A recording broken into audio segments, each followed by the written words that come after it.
Cheeto.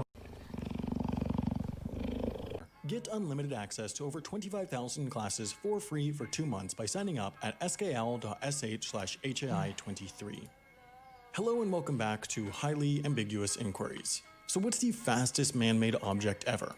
I'll give you a hint. It's not the US military when a developing country finds oil, it's not James Charles's plummeting subscriber count, and it's not Sonic, the terrifying human-toothed shrew golem that haunts my nightmares. What is the answer? Well, if you've watched this channel before, you probably know what I'm about to say. It's complicated, and good for watch time. If we're talking about moving on land, then it's the Thrust SSC, a British rocket car that looks like it should be piloted by either James Bond or Anakin Skywalker. Its actual driver, British fighter pilot Andy Green, for apparently no reason other than not, drove it to top speed in the middle of the Black Rock Desert, reaching the record speed of 763 miles or 1,228 kilometers per hour on October 15, 1997. But we're really not talking about the fastest man-made object on land because this video is not long enough yet. If we're talking about travel through air, though, then that's another story. A much longer and much stranger story. Starting in 1945, the United States began conducting tests of nuclear bombs.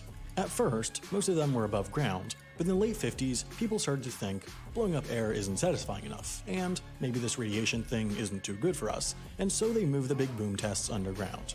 The thing is, though, they didn't really know what would happen. The first test was conducted on August 27, 1957.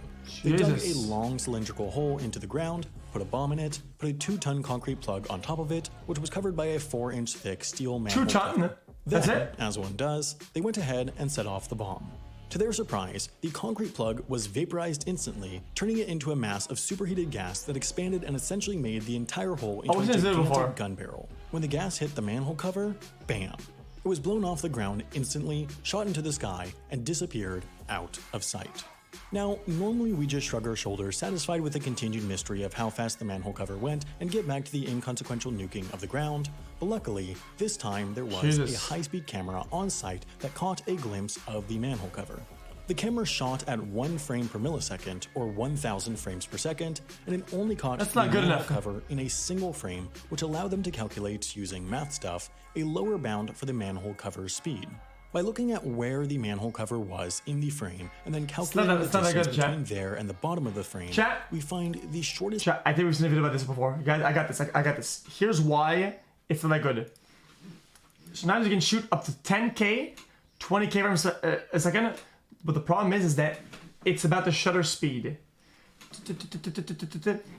And the faster the camera is, the less light it can allow to come in, which makes the images very dark. If you're going to film something at very high frame rate, it needs to have extremely good and bright lighting. Possible distance it could have traveled between when the last frame was taken and when this frame was taken. In other words, we're assuming that when the frame was taken, the manhole cover was here, just below the frame. Oh, this was in 1957. Then we take that distance and divide it by 1 millisecond, the time between the frames, to get distance per second. So we're basically saying, if the manhole cover was here, and then 1 millisecond later it was here, how fast did it travel? Now, we can't do the actual calculation ourselves because the government has never released the video and for some reason refuses to declassify it for what is one of the internet's most regarded YouTube channels, but we do know that the guys, I can't continue the video. I have a question. Guys, I thought about something crazy. What if you had a big disc, very big ass disc, and you put cameras all on the disc, and you spun the disc really fucking fast? Couldn't you get like a 100,000 frames a second with good lighting? Because every camera takes a picture. Oh my god, that's so smart. From the high-speed camera, combined it with calculations of the blast force from the bomb, did math things, and reported that the manhole cover had been moving at 6 times the Earth's escape velocity, which would put it at about 125,000 miles, or 200,000 kilometers per hour, or 34 miles, or 54 kilometers per second. So like, fast.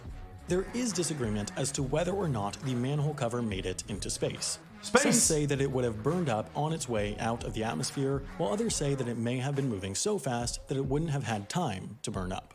Either way, just like my ability to write decent jokes, the manhole cover has never been found. If it did really make it into space, it would have been the first object ever launched into space. The experiment happened on August 27, 1957, just over a month before Sputnik's launch on October 4th, 1957. Take that, commies.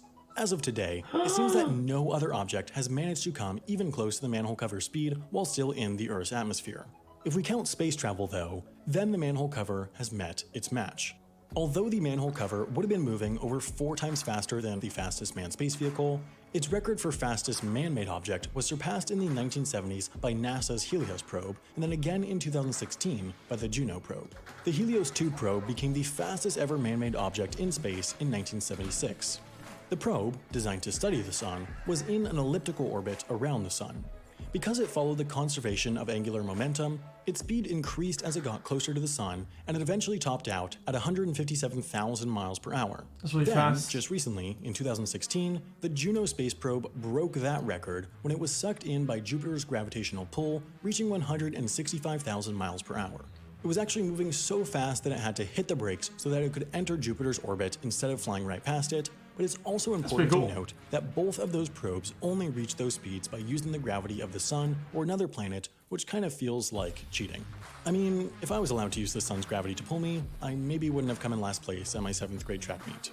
So, if we only count self-propelled objects, then, unbelievably, the manhole cover still reigns supreme. What should really be the fastest object in human history, though, is your mouse when you hear that you... Okay. Okay, next. Okay, chat.